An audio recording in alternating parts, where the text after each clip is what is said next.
Hello everyone, আসসালামু আলাইকুম। Welcome করছি আর্টস অফ কুইজিন বিডি থেকে নতুন আরও একটি রেসিপি দেখার জন্য। আজকে করে দেখাবো বাঙালির ঐতিহ্যবাহী এবং সবার পছন্দের একটি খাবার মুড়ি ঘন্ট। কথা না বাড়িয়ে চলুন তাহলে মূল রেসিপিতে চলে যাই। প্রথমেই ডালটা ভেজে নিব। এজন্য প্যানে নিচ্ছি মেজারমেন্ট কাপে 1 কাপ ডাল। এখানে 250 গ্রাম ডাল আছে। মিডিয়াম আঁচে ভেজে নিচ্ছি। যখন ডাল থেকে সুন্দর একটা ফ্লেভার বের হবে আর কিছু ডালে লাল স্পট বা দাগ পড়তে শুরু করবে, তখনই নামিয়ে ফেলতে হবে। কয়েক মিনিট ভাজার পর ডালের কালারটা ব্রাউন হয়ে আসছে আর খুব সুন্দর একটা ঘ্রাণ বেরিয়েছে।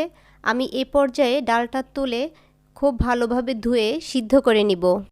মুড়ি ঘন্ট রান্নার প্রধান যে উপকরণ মাছের মুড়ো বা মাথা, সেটা একটু হলুদ, লবণ আর আদা বাটা মিশিয়ে হালকা করে ভেজে নিচ্ছি।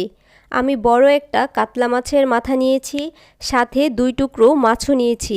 যেহেতু মাথায় তেমন একটা মাংস থাকে না, যে কোনো মাছের মাথা দিয়ে করা যাবে, তবে বড় কোনো মাছের মাথা হলে ভালো হয়। হাফ কাপ তেলে আমি উল্টে পাল্টে ভেজে নিচ্ছি। খুব বেশি মচমচে করে ভাজার প্রয়োজন নেই।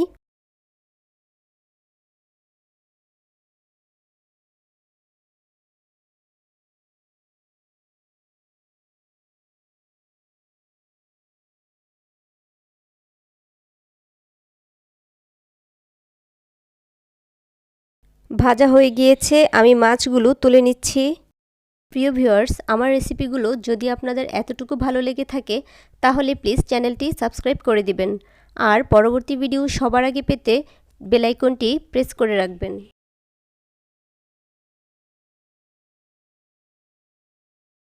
প্যানে কিছুটা তেল রয়ে গিয়েছে, এর সাথে দিচ্ছি আরও 2 টেবিল চামচ তেল।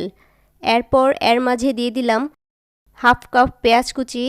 একটু নেড়েচেড়ে গোটা গরম মশলা দিয়ে দিব। গরম মশলা নিয়েছি 3টি এলাচ, 3 টুকরো দারচিনি, 4-5টি লং, 4টি গোলমরিচ, ছোট 2টি তেজপাতা। এর মাঝে দিয়ে একটু নেড়েচেড়ে ব্রাউন কালার করে ভেজে নিব। প্রথমেই দিচ্ছি 1 চা চামচ আদা রসুন পেস্ট। একটু নেড়েচেড়ে কাঁচা গন্ধটা যাওয়ার পর গুঁড়া মশলাগুলো দিয়ে দিব। গুঁড়া মশলা নিয়েছি হাফ চা চামচ হলুদ গুঁড়া, 1 চা চামচ মরিচ গুঁড়া, 1 চা চামচ ধনিয়া গুঁড়া, হাফ চা চামচ জিরা গুঁড়া। সামান্য পানি দিয়ে খুব ভালোভাবে কষিয়ে নিব।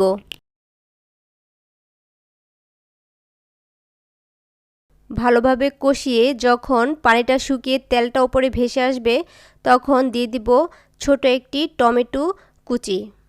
আবারও একটু কষিয়ে এর মাঝে দিয়ে দিব আগে থেকে ভেজে রাখা মাছের মাথা।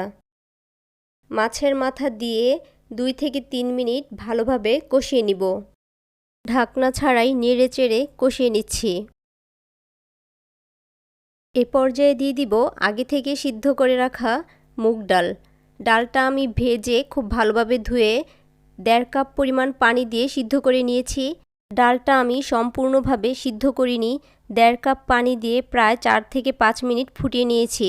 ডালটা প্রায় 50% সিদ্ধ করে নিয়েছি, অর্থাৎ এটা কিছুটা সিদ্ধ হয়েছে কিন্তু নরম বা গলে যায়নি। আবারও এভাবে কষিয়ে নিব 3 থেকে 4 মিনিট।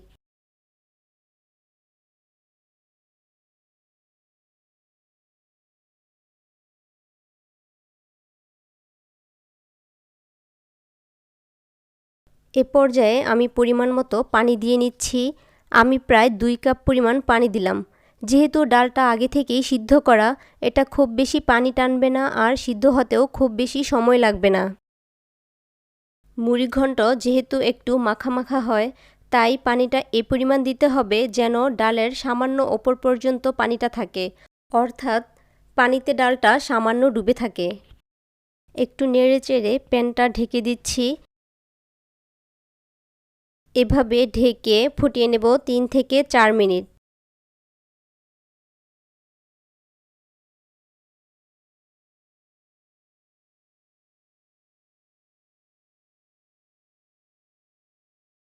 এ পর্যায়ে কিছু কাঁচামরিচ দিয়ে দিচ্ছি। কয়েকটি মরিচ আমি আস্ত দিচ্ছি আর 2 থেকে 3টি মরিচ মাঝখান থেকে চিড়ে দিয়েছি। যে কোনো রান্নায় কাঁচামরিচ শেষের দিকে দিবেন, এতে মরিচের রং ও ঘ্রাণ ঠিক থাকে। ডালটা খুব সুন্দরভাবে সিদ্ধ হয়ে গিয়েছে, আঙুল দিয়ে চাপ দিলে খুব সুন্দরভাবেই মিশে যাচ্ছে।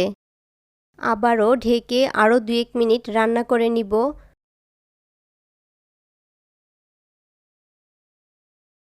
এটা সম্পূর্ণভাবে রান্না হয়ে গিয়েছে। এখন উপর থেকে 1 টেবিল চামচ ধনিয়া পাতা কুচি ছড়িয়ে দিচ্ছি। ধনিয়া পাতা দিয়ে বেশি জাল করলে ঘ্রাণ ও রং দুটোই নষ্ট হয়ে যায়। চুলা অফ করে কিছুক্ষণ ঢেকে রাখার পর তেলটা ওপরে সুন্দরভাবে ভেসে উঠবে। দেখতে পাচ্ছেন তেল ওপরে ভেসে উঠেছে আর কালারটা কতটা চমৎকার লাগছে। আমি একটা সার্ভিং ডিশে ঢেলে নিচ্ছি। আশা করছি আজকের রেসিপিটি আপনাদের ভালো লেগেছে। এভাবে বাসায় ট্রাই করবেন, আশা করছি আপনাদের অনেক বেশি ভালো লাগবে। সবার সুস্থতা কামনা করে আজকের মতো বিদায় নিচ্ছি। সবাই অনেক বেশি ভালো থাকবেন আর আমার জন্য দোয়া করবেন। আল্লাহ হাফেজ।